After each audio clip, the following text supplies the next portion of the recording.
ছোটোখাটো যে কোনো ইস্যু হলেই কিন্তু বাংলার বড় বড় ইনফ্লুয়েন্সাররা জ্ঞান দিতে চলে আসে, কিন্তু এত বড় একটা স্টুডেন্ট প্রোটেস্ট হচ্ছে, সবাই এত চুপ কেন? সবার কি ফলোয়ার কমে যাওয়ার ভয়, নাকি সিতারাটা বিক্রি হয়ে গেছে? দেখো, সোনাম ওয়াংচুককে আমি অবশ্যই সম্মান করি, আর স্টুডেন্টদের ভবিষ্যৎ আর পেপার লিকের বিরুদ্ধে যে আন্দোলন, আমি 100 বার এই আন্দোলনের পক্ষে। কিন্তু আসল প্রবলেমটা কোথায় জানো? যেটা শুরু হয়েছিল স্টুডেন্টদের অধিকার নিয়ে, মাঝখান থেকে কিছু লোকজন ঢুকে নোংরা রাজনীতি বানিয়ে দিল।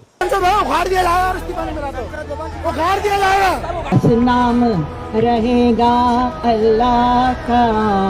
सीता के पति का नाम ले लेके मीता के पति का काम कर रहे हैं। যেই মঞ্চতে এমন কিছু লোক এসে হাত মেলাচ্ছে যারা একসময় ভারত তেরে টুকরে হোঙ্গে নাড়াতে সমর্থন করেছে, ভাই আর যাই হোক, আমি এই মঞ্চকে সাপোর্ট করতে পারবো না। हम देश को 7 टुकड़ों में कर देंगे, आपको ये बर्दाश्त होगा? बिल्कुल होगा। देश को 7 टुकड़ों में बर्दाश्त कर लेगा? बिल्कुल कर लेगा। প্রত্যেকটা স্টুডেন্টকে সামনে রেখে ওরা পিছন থেকে একটা নোংরা পলিটিক্স খেলছে। সোজা কথা, স্টুডেন্টদের পাশে আমি কালও ছিলাম, আজও আছি, কিন্তু এই স্টুডেন্ট প্রোটেস্টের নাম করে যারা দেশ বিরোধী খেলা খেলবে তাদের পাশে ভাই আমি তো নেই, কারণ আমি আমার দেশকে ভালোবাসি আর ভারতবর্ষ আমার কাছে সবার প্রথমে।